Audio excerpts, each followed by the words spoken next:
कि आप अपने वोट की कीमत समझिए और जो सही आपका जहां आपका कद बढ़ सकता है तो आप जो है उसी काम को करने का काम करेंगे।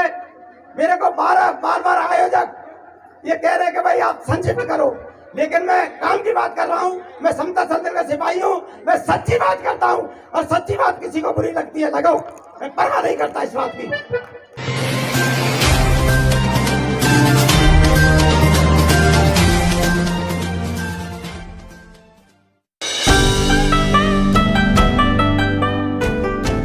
पीला झंडा लगा करके डेली इकट्ठा होता है। समता सैनिक दल आपसे आह्वान करता है, इस देश की ये सत्ता बदलनी है,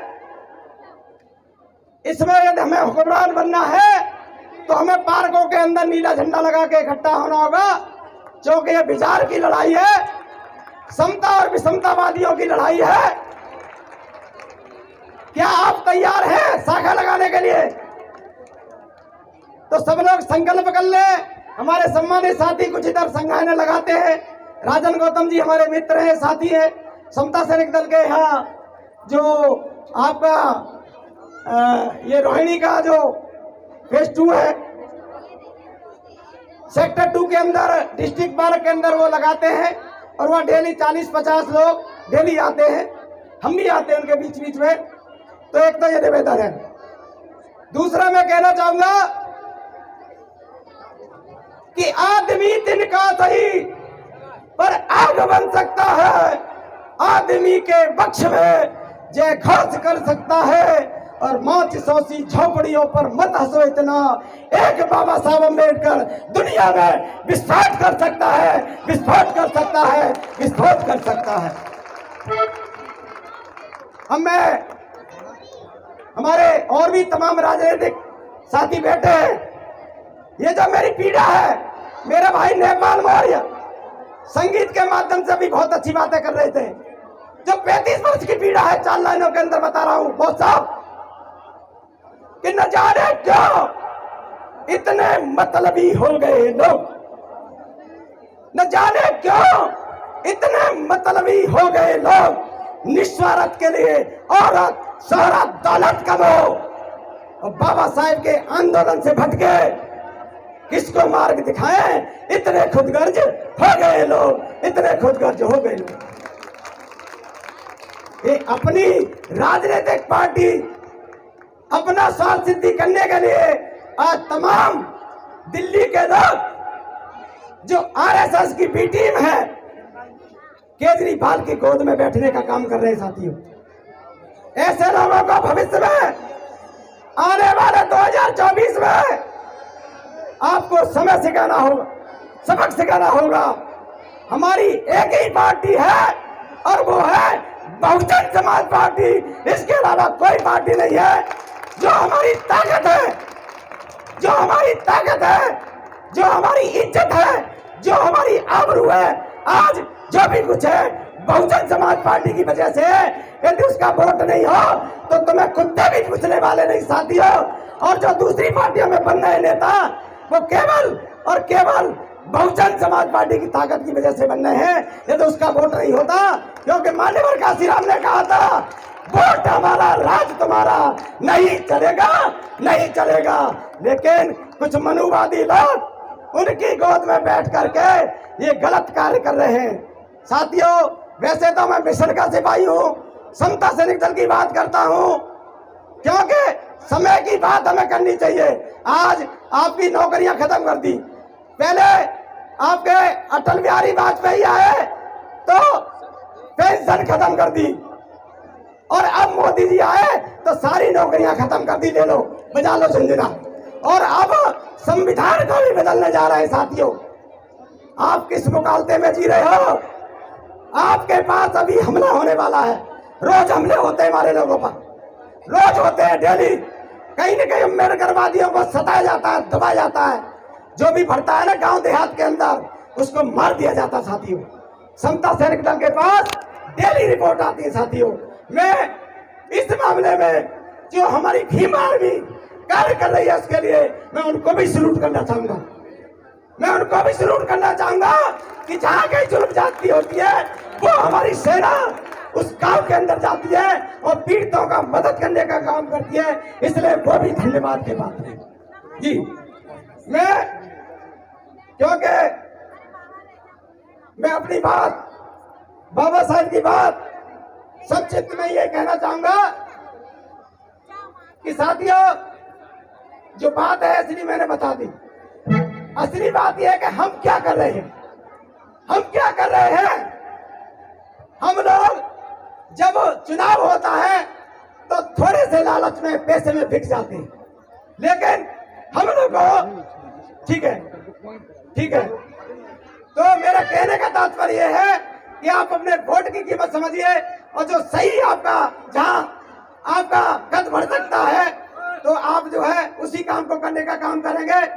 मेरे को बार बार आयोजक ये कह रहे हैं कि भाई आप संक्षिप्त करो, लेकिन मैं काम की बात कर रहा हूं। मैं समता सदन का सिपाही हूं, मैं सच्ची बात करता हूं और सच्ची बात किसी को बुरी लगती है लगो, मैं परवाह नहीं करता इस बात की।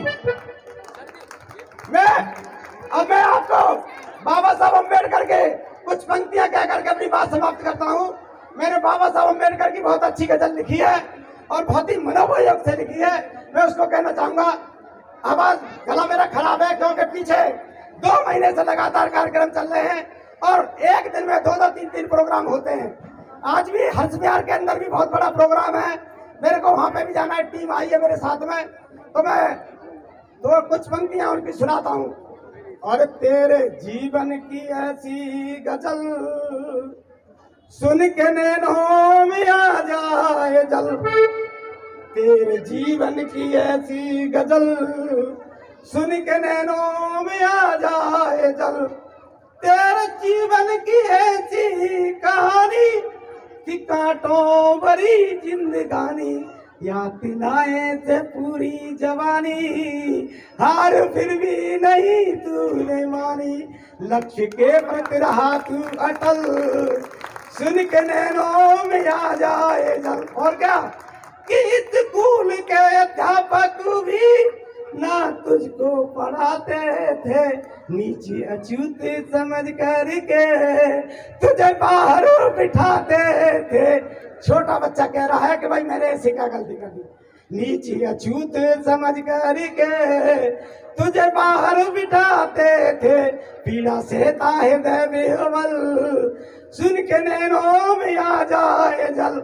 और देखिए अगला बंद लिखा है आदरणीय चंद्रा साहब, मेरी बात को ध्यान से सुनेंगे कि भीमाबाई का 14वां रतन 14 अप्रैल को ही तू पैदा हुआ और 14 डिग्री पढ़ भीम ने नाम सारे जहां में किया, 14 डिग्री पढ़ भीम ने नाम सारे जहां में किया, कि भारत में भारी हलचल, सुन के नैनों में आ जाए जल। और कि जातिवाद छुआछात ने भी मन को भारी सताया था और हिंदू होके मरूंगा नहीं, नागपुर में कर दिखाया था, हिंदू होके मरूंगा नहीं, नागपुर में कर दिखाया था। और क्या बौद्ध धम्म का दे गए संबल, सहारा लाठी दे गए, बौद्ध धम्म का दे गए संबल, सुन के नैनों में आ जाए जल। और जिन तालाबों के अंदर कुत्ते बिल्ली पानी पी सकते थे, हमारे समाज को पानी पीने की बात छोड़िए, रास्तों पे चलने का अधिकार नहीं था, दोपहरी में चलते थे जिससे कि छाया होना पड़ जाए। कि महाड़ के तालाब पर भी नीर हमको पिलाया था और नासिक काला राम मंदिर में प्रवेश हमको दिलाया था। और समता सैनिक दल की बात ना आ जाए तो मेरी कविता गजल अधूरी होती है। और क्या संघर्षमय समता सैनिक दल, सिर के नैनों में आ जाए जल, समता जगह तालियां हो जाए। और क्या कि काम फिर भी भीम बाबा तू अनगिनत कर गया और झोली आज इनकी खाली थी, भीम बाबा उन्हें भर गया, झोली आज इनकी खाली थी, भीम बाबा उन्हें भर गया। और कैसे आरक्षण दे समस्या की हल, सुन के नैनों में आ जाए जल, तेरे जीवन की ऐसी गजल, सुन के नैनों में आ जाए जल। और क्या अंतिम बात है कि जब तक झंडा सितारे हैं, भीम कहानी है तेरी अमर, और पीढ़ियां पढ़ेंगी तुझे, तब तक तुझ पे करेंगी फकर, और सुजात तुझ पे लिखे मुल्तबल। सुन के नैनों में आ जाए जल, तेरे जीवन की ऐसी गजल, सुन के नैनों में आ जाए जल। और अंतिम 4 पंक्तियों के बाद अपनी बात समाप्त करता हूँ कि अपने पैरों पे उठोकर तुमको इंसान कहना हो, जो जवान मर्द बनकर चलता उसके ही साथ जमाना हो। 1-1 रुपया इकट्ठा करें, कई करोड़ से अधिक खजाना हो, 2-4 साल में बन सकता अगर तुमको किला बनाना हो।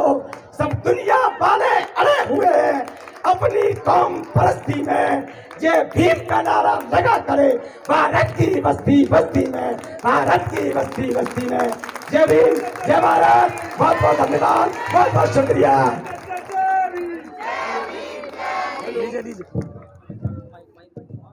बहुत बहुत धन्यवाद।